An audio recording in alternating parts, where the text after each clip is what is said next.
Coop IGA Montmagny, une année solide et des investissements majeurs en modernisation. Santé Québec accusé de bafouer les droits des usagers.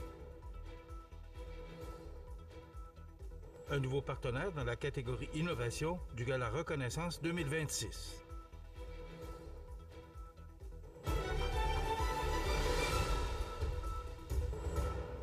Jeudi 4 décembre 2025.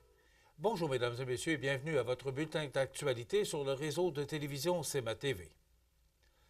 Le magasin Coop IGA de Montmagny, les marchés tradition de Cap-Saint-Ignace dressent un bilan positif de leur dernière année d'activité, présenté lors de l'Assemblée générale annuelle tenue le mardi 2 décembre dernier. Malgré un contexte économique exigeant, la coopérative affiche des résultats financiers stables et confirme d'importants investissements pour assurer sa modernité et renforcer son rôle au sein de la communauté.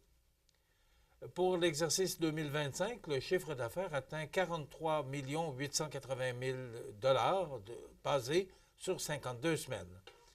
Ce résultat se compare aux 44 284 000 enregistrés en 2024, une année comptant cependant 53 semaines.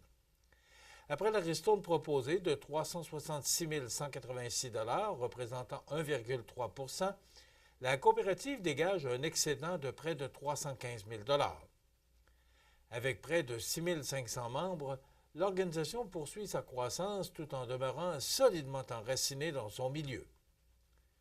Au cours de la dernière année, plus de 722 000 ont été consacrés à la modernisation des installations. Ces investissements comprennent l'acquisition de nouveaux équipements, l'amélioration des bâtiments et une mise à niveau des technologies, notamment l'implantation d'étiquettes électroniques. Le directeur général Francis Rouleau souligne que ces améliorations visent avant tout à offrir une expérience client optimale. La coopérative joue un rôle majeur dans l'économie régionale. Elle a généré plus de 5,6 millions de dollars en retombées économiques et soutient plus de 160 emplois. Son volume d'affaires auprès de plus de 400 fournisseurs québécois, canadiens et locaux atteint 26 millions de dollars, auxquels s'ajoutent 3,5 millions en biens et services régionaux. Les deux commerces ont aussi contribué à la vitalité communautaire en appuyant plus de 55 organismes, pour un total de 103 500 $ en dons et collaborations. Pour 2025-2026, des projets structurants sont prévus dans les deux magasins afin d'améliorer l'efficacité énergétique et la qualité des installations.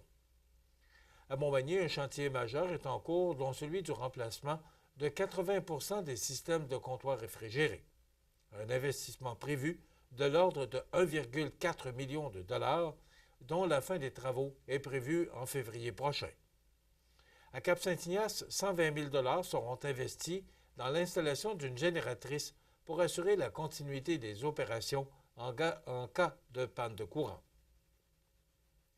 Fier des résultats obtenus, Francis Rouleau souhaite poursuivre l'accueil de nouveaux membres et intégrer 4 à 8 travailleurs étrangers supplémentaires afin de répondre à la rareté de main-d'œuvre et maintenir la qualité du service. D'ailleurs, le président et le directeur général du magasin Coop IGA, M. Paradis et M. Rouleau, seront nos invités un peu plus tard dans notre émission. Le regroupement provincial des comités des usagers du Québec, le RPCU, sonne l'alarme et dénonce vigoureusement de nouvelles directives imposées par Santé Québec concernant la composition et le processus électoral des comités des usagers en établissement. Selon l'organisation, ces règles ont été adoptées sans aucune consultation auprès de ceux qui sont directement concernés, dont les comités régionaux et les quelques 2800 bénévoles qui veillent quotidiennement à la défense des droits des usagers dans l'ensemble du réseau. Le RPCU affirme que Santé Québec cherche ainsi à exercer un contrôle uniforme sur la mise en place de ces comités au détriment de leur autonomie et de leur rôle essentiel sur le terrain.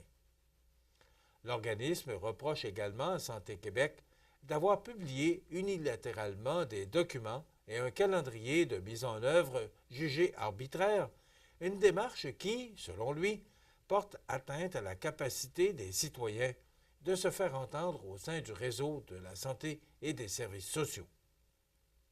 Ces nouvelles directives, soutient le regroupement provincial du Comité des usagers du Québec, viendraient mettre à mal la loi sur la gouvernance des services de santé et des services sociaux, en plus de réduire au silence les comités des usagers, pourtant considérés comme le premier rempart pour protéger les droits des personnes qui reçoivent des soins ou des services. La directrice générale du RPCU, Sylvie Tremblay, ne mâche pas ses mots. Elle dénonce un profond manque de respect envers les milliers de bénévoles engagés depuis des années dans la défense des usagers. Elle s'interroge également sur ce que ces décisions laissent présager. D'autres reculs pourraient-ils survenir concernant l'accompagnement des usagers dans la défense de leurs droits? La confiance est brisée, affirme-t-elle. En conclusion, le regroupement provincial du Comité des usagers du Québec demande à Santé Québec de revenir à la mission fondamentale pour laquelle l'organisation a été créée, dont un réseau humain centré sur les besoins des individus. Selon le regroupement, après un an de transformation, l'essentiel semble s'être perdu puisque l'humain n'est plus au cœur des décisions. Un nouveau partenaire dans la catégorie Innovation du Gala Reconnaissance 2026. Tous les détails après la pause. Le restaurant Pizzeria Porto Bellissimo, un incontournable à Saint-Jean-Port-Joli. Pizza débordante de garniture, menus variés et abordables. Délicieux desserts avec des produits de grande qualité des gâteries de l'Ami. Porto Bellissimo et les gâteries de l'Ami, route de l'église à Saint-Jean-Port-Joli. Toute l'équipe de GRM vous souhaite de joyeuses fêtes. GRM, votre expert en excavation, pavage et déneigement depuis plus de 60 ans. Engagez-vous sur une bonne route. Choisissez JRM, qui vous souhaite une belle et heureuse année. En 1833, un jeune de 20 ans eut une idée. Une petite idée qui allait devenir un grand projet. Aujourd'hui, le rêve d'Ozanam est devenu réalité. Au Québec, depuis 1848, la Société de Saint-Vincent-de-Paul est là pour aider lors des pires catastrophes. Et c'est au quotidien qu'elle fait toute la différence, en donnant nourriture, meubles et vêtements à ceux qui en ont vraiment besoin. Depuis 165 ans.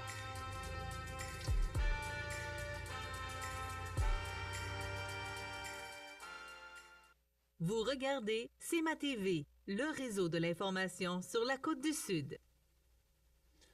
La Chambre de commerce Kamouraska-Lillet est heureuse de dévoiler le nom du partenaire qui mettra en lumière l'une des catégories les plus attendues de son prestigieux Gala Reconnaissance 2026, la catégorie Innovation.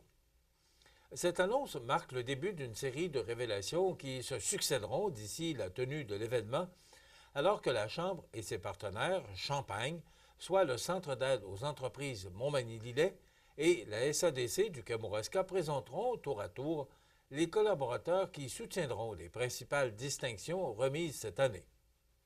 C'est Extra Formation, le service de formation continue du Cégep de la Pocatière, qui agira comme partenaire présentateur de la catégorie Innovation. Une catégorie qui revêt une importance particulière puisqu'elle reconnaît les entreprises qui placent l'innovation au cœur même de leur modèle d'affaires.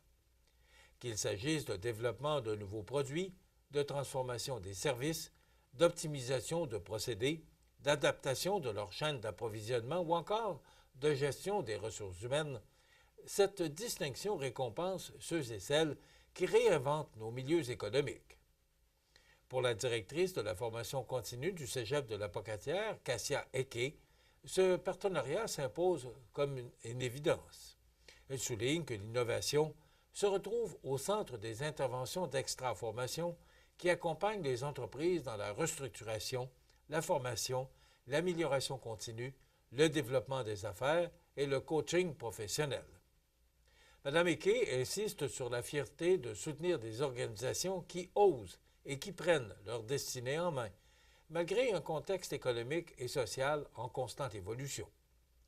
Elle rappelle qu'Extra Formation travaille quotidiennement à relever ces défis dans l'ensemble du Kamouraska, de Lillet et de Montmagny. Le président de la Chambre de commerce Kamouraska-Lillet, Frédéric Léonard, salue, lui aussi, ce partenariat. Selon lui, l'engagement d'Extraformation dans l'évolution des compétences et l'accompagnement des entreprises s'arrime parfaitement avec la volonté de la Chambre de célébrer l'audace et la créativité locale. Il ajoute que ce partenariat permettra de mettre en lumière celles et ceux qui repoussent les limites et contribuent concrètement au développement du territoire.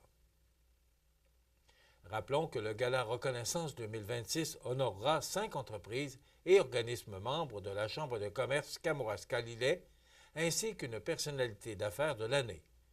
Une bourse sera également remise à un jeune entrepreneur ou une jeune entrepreneur afin de souligner la relève économique. Les catégories en nomination seront le développement durable, la croissance en affaires, les nouvelles pratiques RH, l'innovation, la relève et la personnalité d'affaires de l'année. Les candidatures peuvent être soumises par les membres et le grand public, puis évaluées par un jury expérimenté. Enfin, la magie du temps des fêtes s'est installée avec éclat à Cap-Saint-Ignace alors que les féeries des artisans 2025 ont attiré près de 400 visiteurs, confirmant, une fois de plus, la popularité grandissante de cet événement devenu incontournable. Cette journée festive, tenue le dimanche 30 novembre dernier, a offert un savoureux mélange de découvertes, de traditions et de moments chaleureux. Dès le matin, les visiteurs ont été accueillis par des effluves gourmandes grâce aux gaufres sucrés et salés, très appréciés des familles. Les festivités se sont poursuivies avec un atelier de cocktails et mocktails de Noël où plusieurs ont pu expérimenter des recettes originales et douces pour le palais. L'un des moments forts de la journée fut, sans contredit, bien sûr, la présence du Père Noël, généreux en sourires et immortalisé sur de nombreuses photos offertes gratuitement. Les artisans locaux, véritables vedettes de l'événement, ont présenté une impressionnante variété de créations. Bijoux, décorations de Noël, chocolat fin, tricots, fleurs séchées, produits d'érable et de lavande, œuvres peintes, sculptures, objets recyclés et même des produits gourmands, tout était réuni pour inspirer les visiteurs à encourager le talent d'ici. Déjà, l'organisation invite la population à réserver la date du 29 novembre 2026, moment où les féeries des artisans 2026 feront leur grand retour avec encore plus de magie, de surprises et d'ambiance festive. Un rendez-vous attendu pour célébrer ensemble la créativité régionale et l'esprit des fêtes.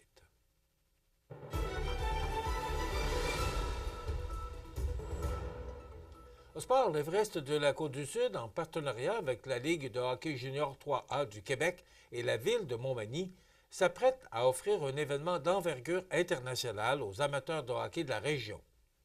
Demain, vendredi 5 décembre, à 19h, l'Aréna de Montmagny accueillera un match préparatoire du prestigieux défi mondial Junior A, opposant l'équipe des États-Unis à la formation de Canada West. Après avoir reçu les remparts en 2023, l'Everest renforce encore une fois sa crédibilité en attirant un rendez-vous sportif d'un tel calibre. Pour le président et gouverneur Daniel Boulay, il s'agit d'une occasion exceptionnelle pour les partisans de la Côte-du-Sud et de Chaudière-Appalaches de voir évoluer des joueurs qui, bien souvent, se retrouvent ensuite dans la Ligue nationale de hockey. D'ailleurs, plus de 300 anciens participants du tournoi ont déjà été repêchés dans le circuit professionnel, dont des défenseurs vedettes comme Colton Parayko des Blues de Saint-Louis, ainsi que Devon Taze et Cale Makar de l'Avalanche du Colorado. L'Everest n'est pas en reste puisque Yann-Cédric Gaudreau, l'un des anciens joueurs, a lui-même pris part au tournoi en 2018. Le commissaire de la Ligue de hockey junior 3A du Québec, Kevin Fixby, estime que l'annonce témoigne du sérieux et du rayonnement grandissant de l'organisation depuis son arrivée dans la Ligue.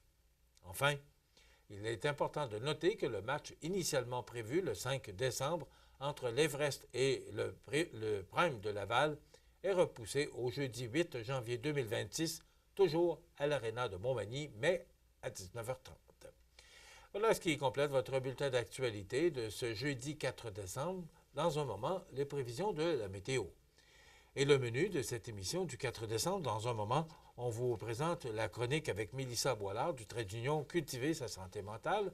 Et comme je vous l'ai mentionné durant le bulletin, Paolo Paradis, président, et Francis Rouleau, directeur général du magasin Coop IGA et des marchés de tradition de Cap-Saint-Ignace, seront nos invités. Audrey Saint-Pierre nous fera part de ses trouvailles chez Beau Site Création à Saint-Jean-Port-Joli. Bien sûr, il y aura les commentaires d'actualité de fin d'émission et les avis de décès. C'est le menu qu'on vous propose de cette émission du 4 décembre. Je vous souhaite donc une excellente émission à notre antenne.